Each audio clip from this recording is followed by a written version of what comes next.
अस्सलाम वालेकुम students, welcome to my YouTube channel easy solutions of mathematics. हम लोग कर रहे हैं यूज़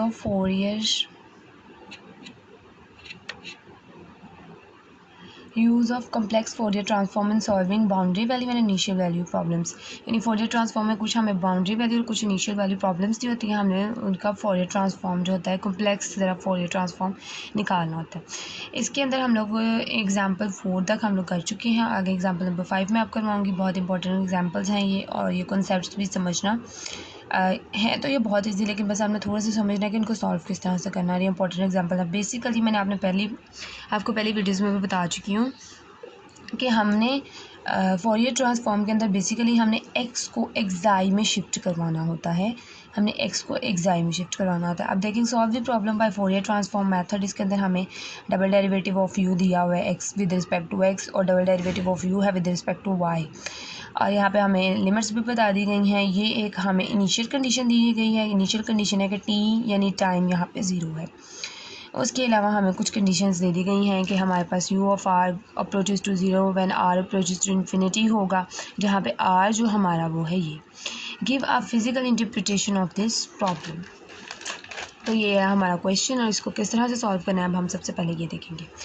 चलें जी, फर्स्ट ऑफ ऑल हम लोगों ने क्या करना है, ये जो हमें गिवन प्रॉब्लम है, इसको हम इस तरह से इसके ऊपर फोरियर अप्लाई करेंगे और इसे हम इस तरह से निकालेंगे फोरियर। तो मैं आपको फोरियर यहाँ पे लेके बता देती हूँ कि किस तरह से लिया गया। अब यह है कि हमें फोरियर ट्रांसफॉर्म जो है विद रिस्पेक्ट टू एक्स लेना होता है, क्योंकि हमने एक्स को ही शिफ्ट करवाना होता है। बेसिकली ये होता है, हमारे पास यू ऑफ एक्स टी होता है और उसको हमें शिफ्ट करवाना होता है ग्रेटर यू, यानी कि एक्स को एक्साई टी के अंदर वो सारा शिफ्ट करवाना होता है। अब हमें पता है कि अब हमारा जो विद रिस्पेक्ट टू एक्स है डेरिवेटिव, तो जब हम इसके ऊपर फोरियर का फॉर्मूला अप्लाई करेंगे, ये वाला एफ की पावर 4, डेरिवेटिव 4 ईयर्स के जो डेरिवेटिव्स थे उनके अंदर हमने फार्मूला जो पढ़ा था पावर, अगर तो ये 4 है, सॉरी यहाँ पे n आना था, जनरली बात कर रहे हैं ना हम, n तो यहाँ पे भी n आएगा, और इसी तरह f ऑफ एक्साई आ जाएगा हमारे पास। अब हमारे पास देखिए यहाँ पे 2 डेरिवेटिव हैं और विद रिस्पेक्ट टू x की बात हो रही है, तो हम लोग इसके अंदर क्या करेंगे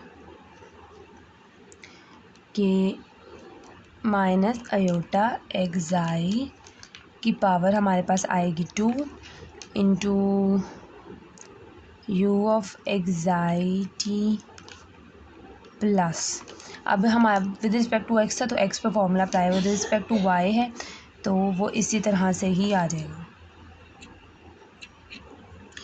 अब ये हो गया। अब इसको हम अब अयोटा स्क्वायर करेंगे, अगर हम ये माइनस जो है स्क्वायर करने पर ख़त्म हो जाएगा, जब अयोटा स्क्वायर करेंगे तो हमारे पास आ जाएगा xi square u xi t plus t u xi t divided by d t is equal to 0। तो ये कुछ इस तरह से नहीं बन जाएगा, सॉरी यहाँ पे एक चीज़ रह गई कि हमारे पास विद रिस्पेक्ट टू हमारे पास डबल डेरिवेटिव है, ये डबल डेरिवेटिव है u का विद रिस्पेक्ट टू टी, तो यहाँ पे भी स्क्वायर आएगा, दोनों पे स्क्वायर लगा दिया मैंने। अब इधर से ये हमारे पास जो है वो निकल आया है इस तरह से, जब हमने उसका ले लिया फोरियर तो हमारे पास इस तरह से आ गया। अब हमने क्या करना है, अब हमने इसको d में चेंज कर देते हैं। हमें पता है कि जो जितना भी डेरिवेटिव होता है वो d स्क्वायर में माइनस एक्साई स्क्वायर, और उसके बाद u को बाहर निकाल लिया इक्वल टू 0। यहाँ से हमारे पास जो रूट्स निकले वो रियल रूट्स थे, और हम प्लस माइनस को मॉड्यूल की फॉर्म में लिख सकते हैं। वहाँ से हमने इस तरह से इसको c1e मॉड्यूल एक्साई y, अब क्योंकि y ही बच गया है with respect to y derivative है, तो हम इसको विद रिस्पेक्ट टू y ही सॉल्व करेंगे। सारा सॉल्व कर लिया, यहाँ तक पुरानी चीज़ें सारी। अब जी बारी है जो हमारे पास, अब हमने क्योंकि यू एक्स को तो हमने शिफ्ट करवा लिया है, एक्स को हमने शिफ्ट करवा लिया है वहाँ पे एक्साई में, तो अब हमने क्या करना है,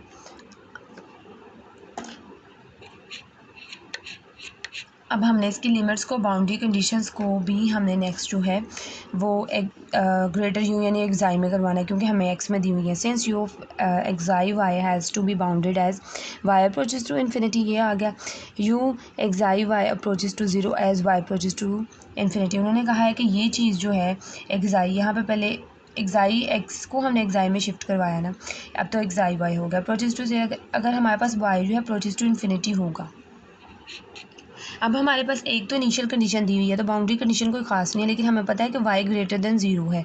ग्रेटर दैन ज़ीरो का मतलब है ज़ीरो की स्टार्टिंग ज़ीरो से बड़ा है, मींस कि कहीं इन्फिनिटी तक जा रहा है। हमें कोई स्पेसिफिक वैल्यू नहीं उन्होंने बताई, कोई बाउंड नहीं किया इसको, लेकिन उन्होंने कहा है इन्फिनिटी ग्रेटर दैन ज़ीरो है, मीन्स कि पॉजिटिव है, तो फिर इन्फिनिटी तक जा रहा है। और हमारा जो गिवन यू है स्मॉल यू, वो एक्स और वाई की फॉर्म में था, जिसमें से हमने उसको जब उसका फोरियर लिया तो वो ग्रेटर यू में चला गया और एक्स जो है वो हमारा एक्साई में शिफ्ट कर गया, तो हमारा ग्रेटर यू एक्साई वाई बन गया। तो अब हमारे पास ये एक तरह से बाउंड्री कंडीशन आ गया, हम उससे कांस्टेंट वैल्यूज़ निकालते हैं। तो अब इसमें क्या किया, वाई अप्रोचेज टू इन्फिनिटी कर दिया हम लोगों ने। अगर यू, उन्होंने कहा है U of xi Y approaches to zero as Y approaches to infinity. अब हमारा ये वाली सारी वैल्यू जो थी, ये वाली सारी वैल्यू क्या थी, उन्होंने कहा है ये वैल्यू ज़ीरो होगी अगर वाई अप्रोचेज टू इन्फिनिटी होगा, तो हम इसको ज़ीरो कर देंगे और वाई को इन्फिनिटी पे अप्रोच करवा देंगे, क्योंकि Y approaches to infinity then ये ज़ीरो होगा। तो हमने क्या किया, वाई को अप्रोचेज टू इन्फिनिटी करवा दिया। यहाँ पे ई की पावर में हमारे पास इन्फिनिटी आ गया, इधर माइनस इन्फिनिटी आ गया, क्योंकि वो माइनस इन्फिनिटी के साथ ख़त्म नहीं होता। अब हमारे पास, हमें पता है ये रूल कि जिस वैल्यू की वजह से पूरी की पूरी जो टर्म है वो इन्फिनिटी हो रही हो, तो हम उस कांस्टेंट को, जिस कांस्टेंट की वजह से या जिस वैल्यू की वजह से वो इन्फिनिटी हो रही है, उसके साथ बड़े कांस्टेंट को हम ज़ीरो कर देते हैं, ताकि वो वैल्यू ही ख़त्म हो जाए। तो C1 को हम कर देंगे ज़ीरो। जैसे ही हमने C1 को ज़ीरो किया, हमारी जो वो फॉर्मूला था, यहाँ मैं ऊपर लिख देती हूँ, मैंने पहले लिखा नहीं, xi y is equal to C1 exponent की पावर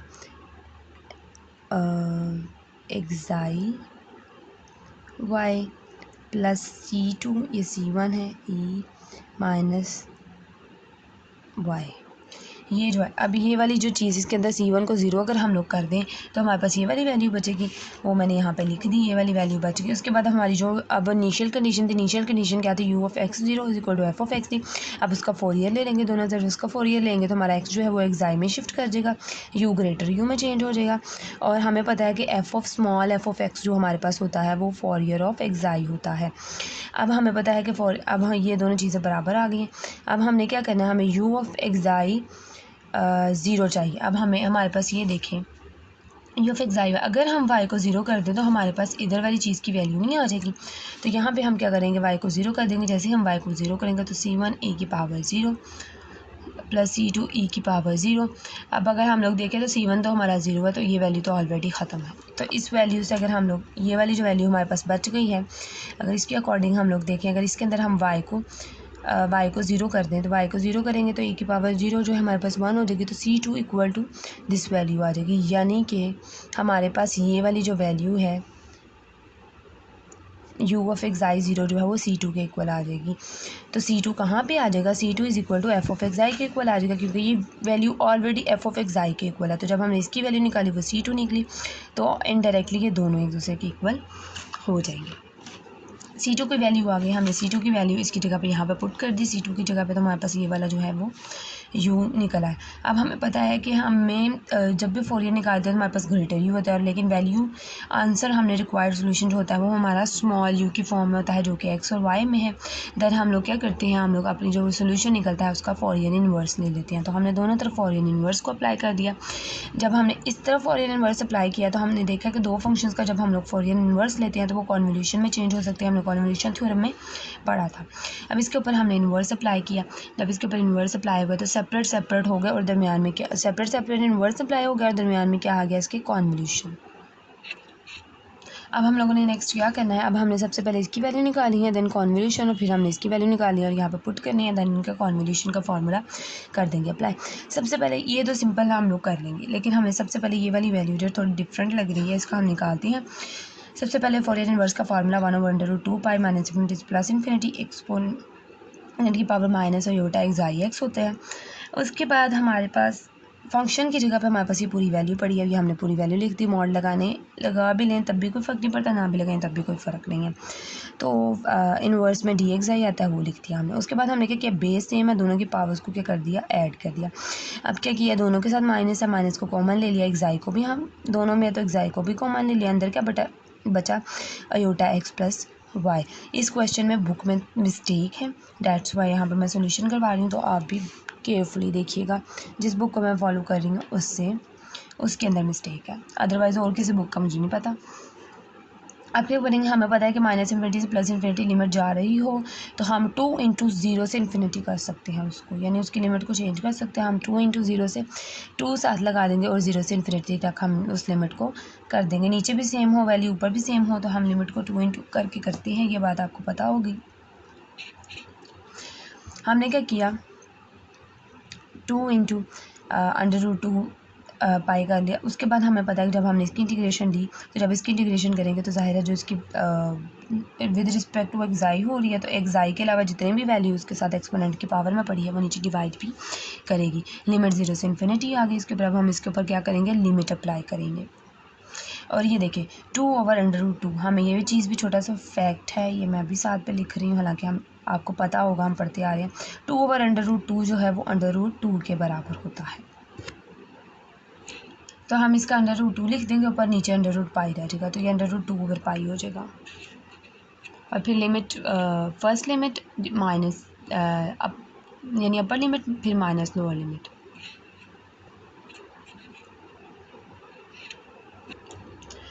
तो ये यहाँ से √2/पाई आ गया, और ये जो हमारे पास नीचे डिनोमिनेटर में जो वैल्यू थी वो हमने साइड पे निकाल ली। जब हमने फर्स्ट अपर लिमिट अप्लाई की तो वो इन्फिनिटी थी, तो माइनस इन्फिनिटी आ गया। माइनस जब हमने लोअर लिमिट अप्लाई की तो वो 0 थी, तो वो e⁻0 आ गया। अब हमारे पास क्या हुआ, माइनस इन्फिनिटी है, नीचे जाके 1 प्लस इन्फिनिटी हो जाएगी, और 1/इन्फिनिटी जो होता है वो 0 होता है, तो ये वैल्यू तो वैसे ही ख़त्म, सिर्फ इस वैल्यू के साथ। अब देखिए इस वैल्यू के साथ जब हम इस सारी वैल्यू को उठा के इसके साथ मल्टीप्लाई करेंगे तो माइनस माइनस क्या हो जाएगा, प्लस हो जाएगा, और e⁻0 जो होती है वो 1 होती है, तो 1/(x + y) यहाँ तक हमारे पास वैल्यू आ जाएगी, ये हमारे पास आंसर आ जाएगा। फिर हमने क्या करना है, आयोटा डिनोमिनेटर में हम इसको रैशनलाइज करेंगे, मज़ीद सिंप्लीफिकेशन करने के लिए रैशनलाइजेशन मेथड है ये।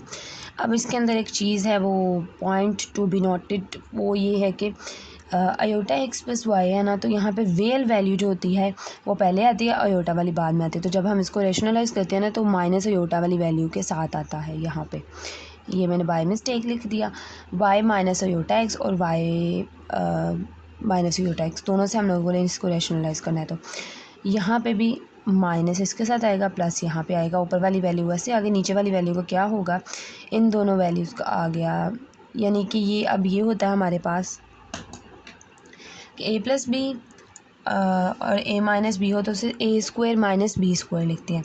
तो ये अगर हम इनको इकट्ठा कर देंगे तो हमारे पास a² - b² हो जाएगा। जब हम इसको सॉल्व करेंगे तो हमें पता है कि अयोटा स्क्वायर जो होती है उसकी वैल्यू होती है -1, और ये वाला -1 दोनों मिलके प्लस हो जाएंगे, प्लस y² हो जाएगा।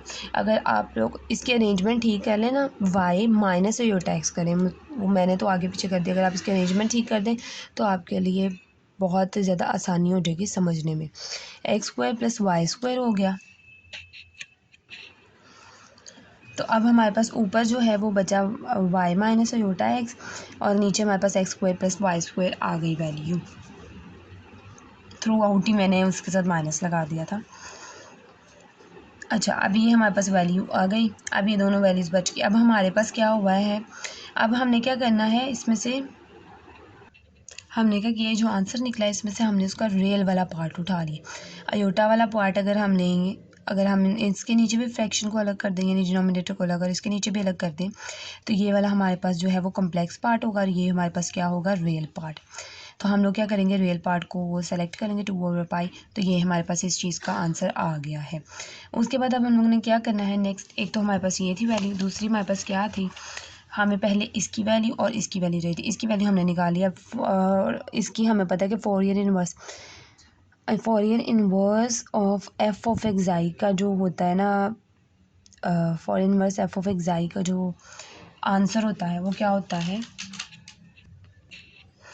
इस पर मैं आपको बता देती हूँ, हमें पता है एफ ऑफ एक्स आई जो है वो एफ ऑफ एक्स के इक्वल होती है। अगर हम इसका इन्वर्स लें, इस मीन्स कि हम ये दोनों चीज़ें तो बराबर ही हैं, तो हम इसका इन्वर्स लेके देख लेते हैं। तो ये आ जाएगा एफ ऑफ एक्स, दोनों पे सेम ही ब्रैकेट लगा दिया मैंने। ये फोरियर, इस फोरियर हर चीज़ अपने इन्वर्स के साथ कैंसिल हो जाती है, इसके साथ कैंसिल हो जाएगा, तो एफ ऑफ एक्स हमारे पास बच जाएगा। मीन्स कि हमारे पास इसका जो फोरियर है वो एफ ऑफ एक्स है। कॉन्वोल्यूशन लगा के इसका हमने निकाल लिया है, तो वैल्यूज़ यहाँ पे पुट कर देते हैं। यहाँ पे मैंने वैल्यूज़ को प्लेस कर दिया। यहाँ पे f of x convolution under root 2/पाई और y divided by x square plus y square. अब हमें पता है कॉन्वोल्यूशन दो चीज़ों का कॉन्वोल्यूशन, दो फंक्शंस का कॉन्वोल्यूशन हो तो उसको किस तरह से डिनोट करते हैं कि सबसे पहले कॉन्वोल्यूशन का फॉर्मूला होता है 1/√2 और अब हमने जो ये वाली वैल्यू दोनों का कॉन्वोल्यूशन लिया ना, तो ये वाली जो वैल्यू है ये कांस्टेंट है, इसको हम लोग बाहर निकाल लेंगे।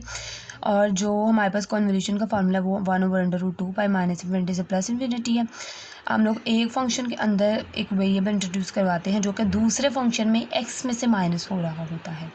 फर्स्ट फंक्शन हम लोगों ने किसको सेलेक्ट कर लिया, एफ ऑफ एक्स, तो हम एफ ऑफ एक्स डैश को वेरिएबल ले रहे हैं और y डिवाइडेड बाय, अब हमने x में से उसी को माइनस करवाना, तो यहाँ पे सिर्फ x एक ही है, तो x माइनस एक्स डैश का स्क्वायर प्लस वाई स्क्वायर और डी एक्स डैश उसी के रिस्पेक्ट से क्या होता है, डिफरेंशियल भी होता है।